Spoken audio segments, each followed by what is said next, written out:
Hi, I'm General Booty. I'm the quarterback at the University of Oklahoma, and you are now tuned into the greatest podcast on turf. Enjoy. What is going on, you guys? Welcome back to this week's first full episode of the greatest podcast on turf. I'm Anthony. I'm Ryan. Today we are back. We got our Week 13 Fantasy Football Stardom Sit-em. Don't forget to like the video, subscribe to the channel if you guys are new here, and to kick it off at quarterback, Ryan's Stardom was... I think you had two now, or you I just had did one? two guys that I felt pretty good about. The first one, Sam Howell. It's kind of an obvious one. He's quarterback 4 in the year. If you have him, you're probably starting him unless you've got, one of the healthy quarterbacks remaining. But, if you got Josh Allen, who's on a bye this week, or you got Joe Burrow, who happens to be out for the year. Lamar's on bye this week as well. Lamar on bye this week as well. Sam Howell is a great option this week against Miami. Miami's going to score their points. Yup. It is what it is. We know that. It is in Washington, so you do want to, look out for the weather type situation because the whole entire Northeast, it's all raining. So you want to look out for that. In this whole entire video, if we say a guy that, is a borderline start and it's a downpour, don't start him. Yeah. Just like if we say it's a sit, because I'm pretty sure I have one of the guys that's a sit. And I'm even going to touch on the weather in that game. Over-under is obviously impacted too. But if it's not raining too bad, I think Sam Howell's a pretty good start. And my other guy that I had is Russell Wilson going up against Houston, kind of for the same situation. Yeah. Russell Wilson's been decent this year. He hasn't been great. He's been about 15, 16, 17 points a week. And going up against Houston, who doesn't have the greatest pass defense and who should score points. It's in the dome, so you got that going for you too. Nice weather, and it should be a pretty decently high-scoring game. Yeah, my starting quarterback in this week was Tua Tagovailoa of the Miami Dolphins again. I did check. Currently, we're recording this Wednesday, November 29th, around 5 p.m. So the weather is going to change, but I checked it earlier. It's looking like it's going to be about 60 and cloudy. Wasn't a lot of chances of rain. Just throwing it out there. But again, just like Ryan said, be mindful of it. But yeah, Tua's coming off a slow week. 9 points last week, threw a touchdown and 2 picks against the Jets. But you got to look at it like this. Washington's the worst defense against the pass in the NFL, against quarterbacks in the NFL. Their secondary is not very good. Miami kind of needs a get-right game. Their last 2 games, they had a close one with Vegas, and they blew out the Jets, but that was kind of on the defense. Their offense really needs a get-right game, and this is the perfect week to do it, honestly. Washington's coming off the big loss. This could turn into a very big, high-scoring game very, very quickly. So, start Tua this week. Look what I just found. Instead of going game by game, somebody got more. Nice. Moved up in the world. Jumping over to the sit-em side, Justin Herbert going up against New England. Sit him. Cut him. It is in New England. Yep. There is a chance of rain, obviously. I'm backing the under in this game. It's just Chargers offense hasn't looked what we expected them to look with Kellen Moore. Nope. And the New England offense hasn't looked anything at all. It's been like it's like a 3-year thing now. Like, it's been going on 3 years with them, so it's like, what are you going to do, We're expecting it at this point. Yo. I don't think Bill Belichick is going to come out here and get destroyed by the Chargers. This feels like a 17-10 football game. Mm-hmm. And I know that Chargers defense is really, really bad, but there's a chance that New England's offense is worse. So, I mean, they only scored 7 on the Giants, and the Giants are a decent defense, but still, this game just screams not good. Just nothing about this game appeases whatever. I don't like it. And sit Justin Herbert. You probably can't, because of all the quarterbacks on bye this week and all the quarterback injuries. He's probably a top 10 start this week, but daily fantasy wise, you definitely don't want him. I would rock with Sam Howell versus Miami if the weather is good. Yeah, also this week I am sitting Matthew Stafford of the Los Angeles Rams at home versus the Cleveland Browns. Now again, it's in LA in the Dome. You don't got to worry about the weather. I know Matt Stafford's coming off a big 24 fantasy point game this week. But Cleveland has one of the best defenses against quarterbacks all year, and they've been very good against quarterbacks for fantasy all year. And just to put it in perspective, against top 10 defenses this season in fantasy football. Matthew Stafford has put up 14-15, 16-15, and against top 10 defenses, he has not been very good. So, again, I know it's tough just because he is coming off the big week and the offense seems to be getting going. But they do have Kyron Williams back, and they're going to have to rely on the run game this week just because Cleveland really hasn't given up much in the air all year. And Matt Stafford really just hasn't been good. Don't start Matt Stafford this week. I'd rather go with Sam Howell this week, Russell Wilson this week over a guy like Matt Stafford this week. Jumping over to the start on running back side, Zach Moss is my first one. This is a little bit obvious after Jonathan Taylor is going to be out for 2 to 3 weeks. Zach Moss, when he was starting at the start of the season, the Colts were not afraid to get this man in football. No, they weren't. They force-fed it to him, and he balled out pretty much every single week, especially Week 5 against the Tennessee Titans, where he had 23 carries for 165 yards and 2 touchdowns, averaged 7 yards a carry against the Titans, and he is running it back again this week. Now, don't expect 32 fantasy points, but I feel like he has a pretty safe floor, and he should have a pretty decent day. In one of my leagues this week, I sat Cooper Kupp, and I'm putting in Zach Moss. Might be the definition of getting a little too cute, but that's where I'm at right now in life. So I respect it. Just wanted to let y'all know. Yeah, my first start of running back of this week, it is Breece Hall of the New York Jets at home. Or no, I think they're at home versus Atlanta. Now again, I know the weather, the whole Northeast, it's rainy and cold and ugly. But again, what does that mean? Run the ball. Yup. And when you're playing against the Atlanta Falcons, who can't really score points, what does that equal? A defensive game where teams are just running the ball. That's how I look at it. Neither team in this game has a quarterback.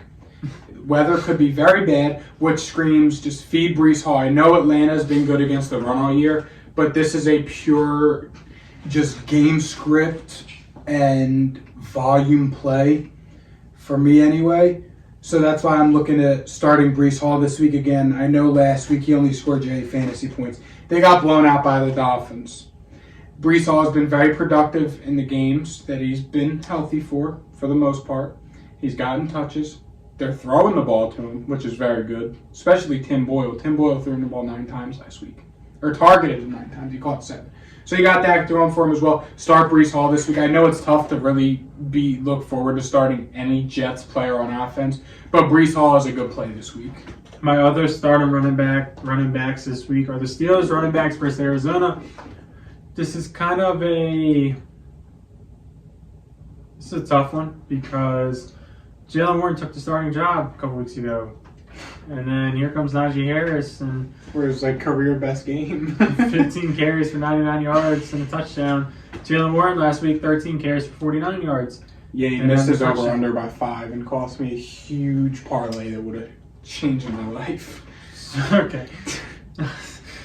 So essentially, what we're getting from the Steelers' backfield, it seems like, is the same as it was before. They're just running the ball a little bit more. Mid to high teens for both of them in terms of touches.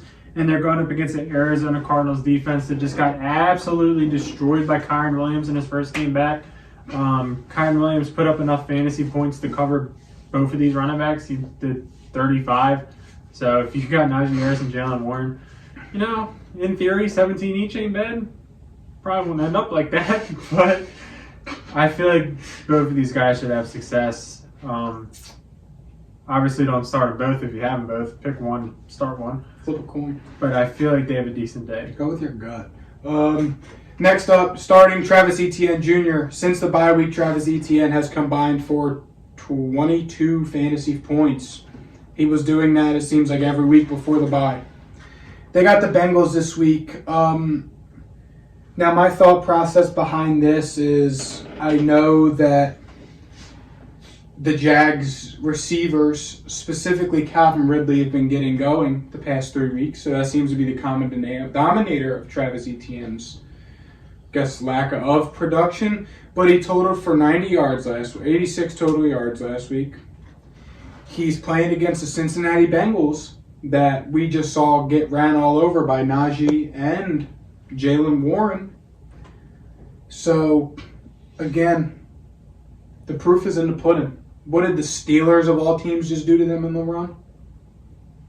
Give it to who better to keep that trend going than the RB3 on the year who's been down and needs a get-right game in Travis Etienne. You're right. Thank you. Jumping to the sit-em running back side. Oh, I kicked the dog. I didn't really. Zach Charbonnet going up against the Dallas Cowboys. Zach Charbonnet is a guy who he's going to get you the 20 touches. Now, sometimes, you got to start a guy that's going to get you 20 touches because it's a pretty safe floor, and that is what Zach Charbonnet is going to give you, a pretty safe floor. However, he's not going to put up the greatest numbers. He's not going to even put up good numbers unless he gets that touchdown. He's gone up against a Dallas defense that one of the best defenses in the NFL. They play really, really good at home. And I feel like this game is going to be messy, personally. I think that they pull away pretty quick, and I don't think it's too close. I don't really believe in Seattle, if I'm being honest with you. And with all that being said, I don't like the game script, and I would be sitting Zach Charbonnet if you can. Also, sit Javonte Williams this week. Going up against the Houston Texans. I look at it like this, it's just not really good game script. Last 2 weeks, he's combined for 14 fantasy football points. Not very good. He did see 18 carries last week, which was okay, but he didn't do much. 65 yards on that. Got him to 8.6 points with 3 receptions for 6 yards, it looks like, in there. But, we've seen kind of the Broncos offense just do whatever they want. We saw Samaje Perine score a touchdown last week. We've seen Jaleel McLaughlin do it in the past. It sounds like that Sean Payton and the Broncos are kind of just going to just do whatever they want in terms of who they're throwing out there and who's producing at the running back position. It's negative game script. This game's probably going to be a shootout if we're being honest. The Texans don't play a lot of defense, and Denver hasn't really played a lot of defense. I know their defense has been better, but let's be real, it's the Broncos. I'm telling you, they're so due to collapse, and this is the week. One of these next 3 weeks. They got Houston, the Chargers, and Detroit. Something's got to give. It's this week. Don't start Javonte. It's the Samaje Perine show, just like I called. My next set of running back is DeAndre Swift going up against San Fran. Now, he is running back 7 on the year. So I don't know how the hell. The running backs haven't done much. You're probably not sitting him. His efficiency numbers has been really, really good. He was limited Wednesday with an ankle injury. I'm not worried about that. Philly is pretty conservative when it comes to practice injuries. However, going up against San Fran, I don't love it. The weather in this game is a little bit rainy, just like it was before. I'm not sure how much they trust him in the rain. I feel like that's they weren't giving them the ball that much at all. I know. I feel like Kenneth Gainwell was getting in there a lot. Yeah. Boston Scott was in there. Swift does have a slight fumble problem. Yeah. A little bit. He had 2 against Dallas. I don't know what it is. I feel like this time last year, too, I was saying it to Mikey the other night when we were watching the game. It's like, I feel like, Miles Sanders had a great year last year, but there was a point in the season where Kenneth Gainwell kind of just took over. Yeah. And I feel like we're getting to that time. I think last year was a little bit closer to the playoffs. But still, I feel like there's always that point with the Eagles, no matter who's the running back, where it kind of just switches gears and, the backup takes over. So, yeah, just to throw my 2 cents in on that. We'll see. But either way, I wouldn't be starting him I wouldn't be confident starting him this week in Daily Fantasy. I am personally starting him in my Dynasty League because, you kind of have to. I would start him in, a weekly or a yearly fantasy league too. If you have 2 running backs and a flex, you got to start them because your other options aren't the best. But daily fantasy, do not put them in your lineups. There's no way he pops off against San Fran's defense. Yeah, and I don't even feel comfortable saying the guy who I have up on my screen right now, so I'm going to pivot. Oh, boy. This isn't much better, okay, but I would say to sit whichever healthy running back emerges from the Packers this week. Going against the Chiefs, it's my... I don't know if that's worse. I mean, it was one or the other. But my thought process behind that, I know A.J. Dillon was the sole guy last week, and he got, 10 points. He didn't do much off of it. It's Mahomes' first game in Lambeau, and they're doing, commercials about it. I guess it's, a big deal for some reason. I think I saw 3 commercials the other night about it being Mahomes' first game at Lambeau. So, you got negative game script there. Because it's the pissed off Chiefs, and the Packers' O-line is just so bad to the point where none of their running backs have been producing, except Aaron Jones one game week 1. Also, don't start Kareem Hunt either. All right. I did do 2 tight ends this week to make up for my lack of running back sits. Oh boy. Jumping over to the receiver side, Josh Downs is my first start this week against Tennessee. The past 3 weeks, Josh Downs hasn't been the best. 7 points against Tampa, and then 5-1 against Carolina and New England. I believe he was banged up with some type of injury. I think it was a knee. Yeah, he only played 25% of snaps. But the weeks before that, he was starting to catch on. And Josh Downs is looking like he's a really good draft pick that the Colts made. And I think he's going to pop off against Tennessee secondary, which isn't the best. You got a Colts team that lost Jonathan Taylor, so he might look to pass the ball a little bit more. I doubt it.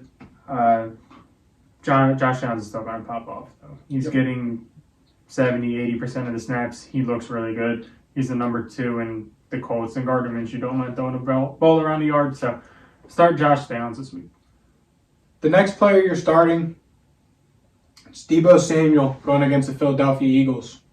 Now, for the most part in games where Deebo's played in this year, he's been pretty good. He's been up and down. The problem is he has only scored 1 receiving touchdown, and I think he only has 1 rushing touchdown on the year. So he's only got 2 touchdowns on the year.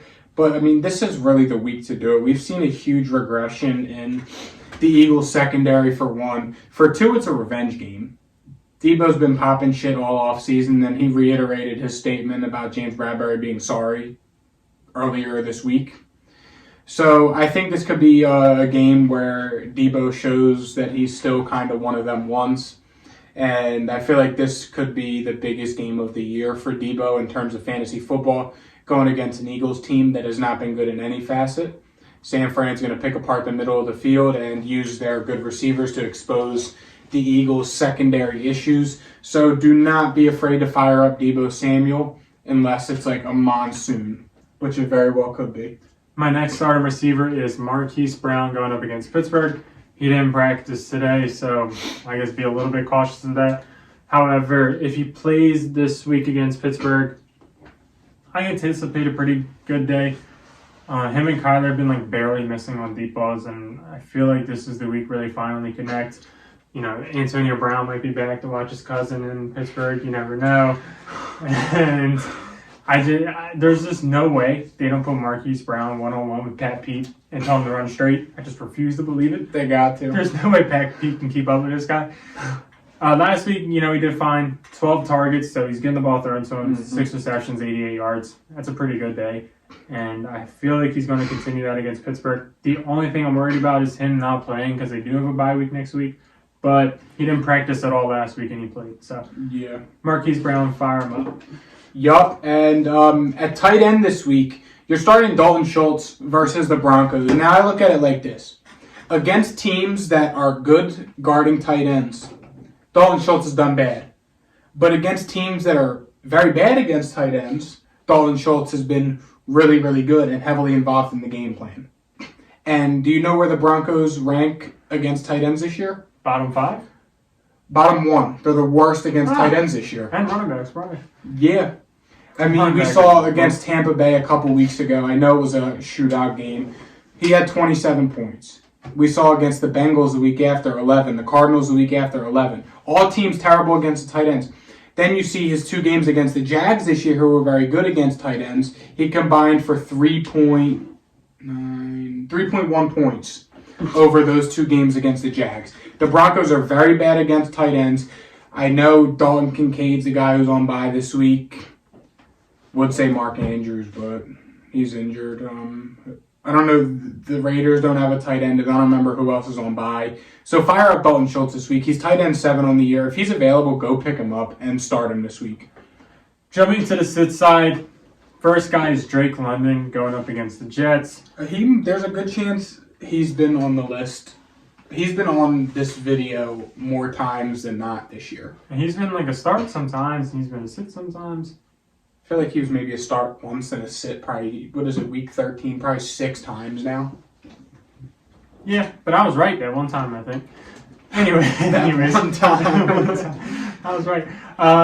Going up against the Jets, looking like rain the whole entire Northeast. So I don't like that, especially with Desmond Ritter slinging the rock. Yup. And, Need a big game from this weekend. I got a rookie card of his I'm trying to get out of this weekend. So Who, Desmond Ritter's? Yup. Good luck. I got it for like dirt cheap to the point where I was like, I have to do this. Like, Gonna be selling it for dirt cheap.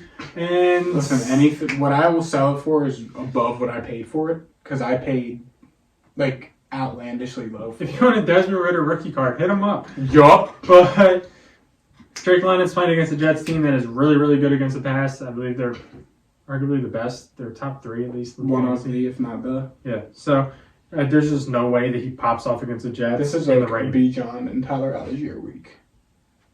And Brees Hall week. Start Brees Hall. You're sitting DK Metcalf tonight against Dallas. I was thinking about it, but I was like, I can't do 2 Seahawks. I was going to say sit all 3 receivers for the Seahawks, but I feel like that's just unfair, and that gives me a very unfair advantage. So I went with DK Metcalf. You know why? Because what defense does Dallas play a lot, majority of the time? What do they play a lot of? What are my options? They play a lot of man coverage. Yes, they do. And do you know who's god-awful and panics and does not do anything against man coverage? DK. Yup. And you know who's going to be on him? I don't know. Because if it's Stephon Gilmore, I'm not liking it.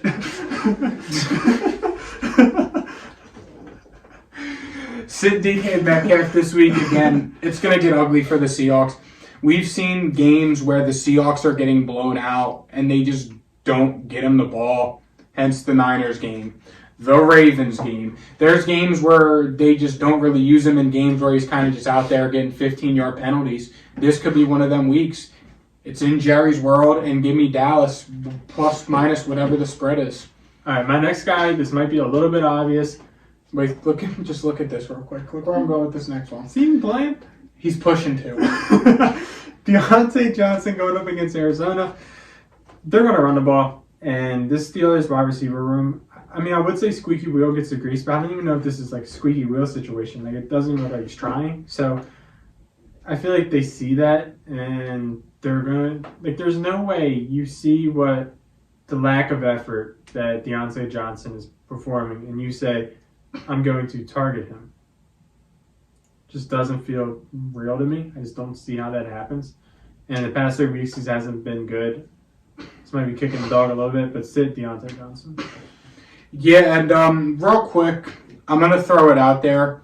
Again, he's questionable right now, and he hasn't played in a couple weeks, but he is pushing to play this week, and that is Dallas Goedert. If Dallas Goedert plays this week, do not start him. I know he's been kind of one of Jalen Hurts' go-to guys while he's been out there, but they're going against the 49ers, who are very good against tight ends, for one, and two, he's coming off the bad arm injury. He broke his forearm. He's pushing to play this week. The Eagles didn't put him on IR for a reason. If you have him, just monitor him. If he doesn't get on the field by today when you guys are watching this or tomorrow, he probably won't play. But he told reporters he's pushing to play this week. So take it how you want. Thank you guys for watching. Comment any questions below, and we'll see you guys next time. See ya. Peace.